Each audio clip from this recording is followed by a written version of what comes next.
ಪಾಕಿಸ್ತಾನ ಉಗ್ರರನ್ನ ಸಾಕಿ ಬೆಳೆಸ್ತಿದೆ ಅನ್ನೋದನ್ನ ಅವರದೇ ದೇಶದ ಜನರು ಒಪ್ಪಿಕೊಳ್ತಿದ್ದಾರೆ. ಇದೀಗ ಪಾಕಿಸ್ತಾನದ ಹಿಂದೂ ಕ್ರಿಕೆಟಿಗ ಡ್ಯಾನಿಶ್ ಕೆನೆರಿಯಾ ತಮ್ಮ ದೇಶವಾದ ಪಾಕಿಸ್ತಾನದ ವಿರುದ್ಧವಾಗಿ ಧೈರ್ಯದಿಂದ ಹೇಳಿಕೆ ಕೊಟ್ಟಿದ್ದಾರೆ.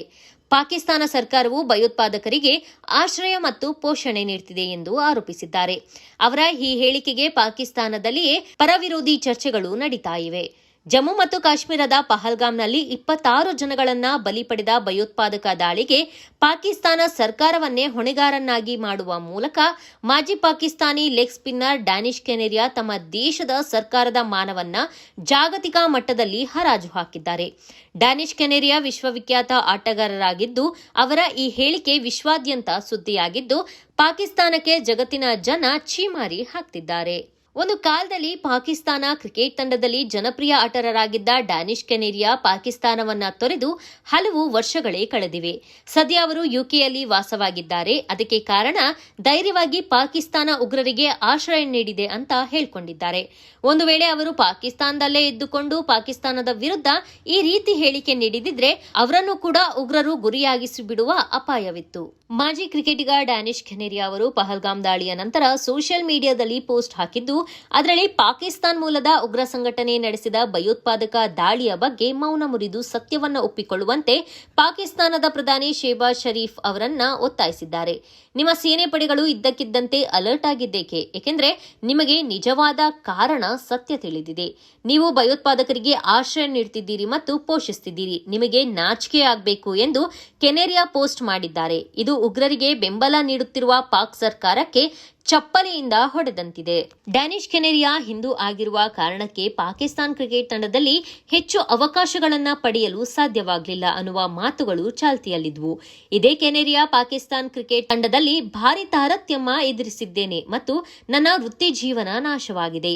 ಪಾಕಿಸ್ತಾನದಲ್ಲಿ ನನಗೆ ಸಮಾನ ಮೌಲ್ಯಗಳು ಮತ್ತು ಗೌರವ ಸಿಗಲಿಲ್ಲ ಎಂದು ಆರೋಪಿಸಿದ್ರು. ನಾನು ಪಾಕಿಸ್ತಾನದ ಜೆರ್ಸಿಯನ್ನ ಹೆಮ್ಮೆಯಿಂದಲೇ ಧರಿಸಿದ್ದೆ. ಕ್ರಿಕೆಟ್ ಮೈದಾನದಲ್ಲಿ ನಾನು ನನ್ನ ಬೆವರು ಮತ್ತು ರಕ್ತವನ್ನ ನೀಡಿದ್ದೇನೆ. ಆದರೆ ಕೊನೆಯಲ್ಲಿ ಪಹಲ್ಗಾಮ್ ದಾಳಿಯ ಬಲುಪಶುಗಳಿಗಿಂತ ಭಿನ್ನವಾಗಿ ನನ್ನನ್ನ ನಡೆಸಿಕೊಳ್ಳಲಾಯಿತು. ಅದು ಕೇವಲ ಹಿಂದೂ ಎಂಬ ಕಾರಣಕ್ಕೆ ಎಂದು ಬೇಸರ ತೊಡಗಿಕೊಂಡಿದ್ದಾರೆ. ಇವರಷ್ಟೇ ಅಲ್ಲದೆ ಹಿಂದೆ ಪಾಕಿಸ್ತಾನದ ಮಾಜಿ ವೇಗದ ಬೌಲರ್ ಶೋಯಬ್ ಅಖ್ತರ್ ಇದೇ ರೀತಿ ಹೇಳಿಕೆ ನೀಡಿದ್ರು. ಪಾಕಿಸ್ತಾನ ಕ್ರಿಕೆಟ್ ತಂಡದ ಅನೇಕರು ಕೆನೆರಿಯಾ ಅವರನ್ನ ತಮ್ಮ ರಾಷ್ಟ್ರೀಯ ತಂಡದಲ್ಲಿ ಸೇರಿಸಿಕೊಳ್ಳಲು ಬಯಸುವುದಿಲ್ಲ, ಏಕೆಂದರೆ ಅವರ ಹಿಂದೂ ಧಾರ್ಮಿಕ ನಂಬಿಕೆಗಳು ಇದಕ್ಕೆ ಕಾರಣ ಎಂದು ಶೋಯಬ್ ಅಖ್ತರ್ ಆರೋಪಿಸಿದ್ರು. ಭಾರತದ ಪಹಲ್ಗಾಮ್ನಲ್ಲಿ ಇತ್ತೀಚೆಗೆ ನಡೆದ ಭಯೋತ್ಪಾದಕ ದಾಳಿಯಲ್ಲಿ 26 ಮಂದಿ ಪ್ರವಾಸಿಗರು ಸಾವನ್ನಪ್ಪಿದ್ದು, ಈ ಭೀಕರ ಕೃತ್ಯವನ್ನ ಅಮೆರಿಕ, ರಷ್ಯಾ, ಬ್ರಿಟನ್, ಆಸ್ಟ್ರೇಲಿಯಾ ಸೇರಿದಂತೆ ಜಗತ್ತಿನ ನಾನಾ ದೇಶಗಳು ಖಂಡಿಸುತ್ತಿದ್ದು, ಆದರೆ ನೆರೆಯ ಪಾಕಿಸ್ತಾನ ಪ್ರಧಾನಿ ಮಾತ್ರ ಈ ಕುರಿತು ಈವರೆಗೂ ಒಂದೇ ಒಂದು ಹೇಳಿಕೆ ನೀಡಿಲ್ಲ. ಈ ಬಗ್ಗೆ ಇದೀಗ ಸ್ವತಃ ಪಾಕಿಸ್ತಾನದ ಮಾಜಿ ಕ್ರಿಕೆಟಿಗ ಡ್ಯಾನಿಶ್ ಕೆನೆರಿಯಾ ಕಿಡಿಕಾರಿದ್ದು, ಪ್ರಧಾನಿ ಶೆಹಬಾಜ್ ಶರೀಫ್ ಅವರ ಮೌನಕ್ಕಾಗಿ ಕೆನೆರಿಯಾ ಸಾರ್ವಜನಿಕವಾಗಿ ಟೀಕಿಸಿದ್ದಾರೆ. ನಾನು ಪಾಕಿಸ್ತಾನ ಅಥವಾ ಅದರ ಜನರ ವಿರುದ್ಧ ಮಾತನಾಡ್ತಿಲ್ಲ ಎಂದಿರುವ ಕೆನೆರಿಯಾ, ಪಾಕಿಸ್ತಾನದ ಜನತೆ ಭಯೋತ್ಪಾದನೆಯ ಕೈಯಲ್ಲಿ ಹೆಚ್ಚು ನಷ್ಟ ಅನುಭವಿಸಿದೆ.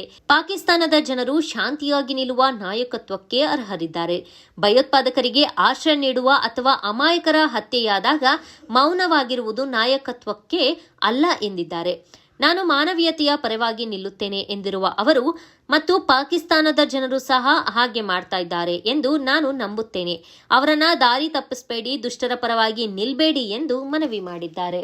ಭಾರತವು ಕೂಡ ಪಹಲ್ಗಾಮ್ನಲ್ಲಿ ನಡೆದ ಭಯೋತ್ಪಾದಕ ದಾಳಿಯಲ್ಲಿ ಪಾಕಿಸ್ತಾನದ ಕೈವಾಡವಿದೆ ಎಂದು ಆರೋಪಿಸಿದೆ. ಪಾಕಿಸ್ತಾನಿ ಆರೋಪಗಳನ್ನು ತಳ್ಳಿಹಾಕಿದ್ರೂ ಉಪಪ್ರಧಾನಿ ಭಯೋತ್ಪಾದಕರನ್ನ ಸ್ವತಂತ್ರ ಹೋರಾಟಗಾರರು ಎಂದು ಕರೆದಿದ್ದಾರೆ. ಮಾಜಿ ಕ್ರಿಕೆಟಿಗ ಡ್ಯಾನಿಶ್ ಕೆನೆರಿಯಾ ಪಾಕಿಸ್ತಾನದ ನೇರ ಭಾಗವಹಿಸುವಿಕೆಯನ್ನ ಬಹಿರಂಗವಾಗಿ ಹೇಳಿಕೊಂಡಿದ್ದು, ಪಾಕಿಸ್ತಾನಕ್ಕೆ ಇದು ನಾಚಿಕೆಗೇಡಿನ ವಿಷಯವಾಗಿದೆ. ಪಹಲ್ಗಾಮ್ ಭಯೋತ್ಪಾದಕ ದಾಳಿ ಬಗ್ಗೆ ಹಲವು ಪ್ರಶ್ನೆಗಳು ಎದ್ದಿದ್ದು, ಪಾಕಿಸ್ತಾನದ ಪಾತ್ರದ ಬಗ್ಗೆಯೂ ಚರ್ಚೆಗಳು ನಡೆಯುತ್ತಿವೆ. ಈ ದಾಳಿಯಲ್ಲಿ ಹಿಂದೂಗಳನ್ನ ಗುರಿಯಾಗಿಸಿಕೊಂಡ ಬಗ್ಗೆಯೂ ಆಕ್ರೋಶ ವ್ಯಕ್ತವಾಗಿದ್ದು, ಇದೀಗ ಪಾಕಿಸ್ತಾನದ ಮಾಜಿ ಕ್ರಿಕೆಟಿಗರೊಬ್ಬರು ಇದಕ್ಕೆ ಧ್ವನಿಗೂಡಿಸಿದ್ದು, ಜಾಗತಿಕ ಮಟ್ಟದಲ್ಲಿ ಪಾಕಿಸ್ತಾನಕ್ಕೆ ಮುಖಭಂಗವಾಗಿದೆ.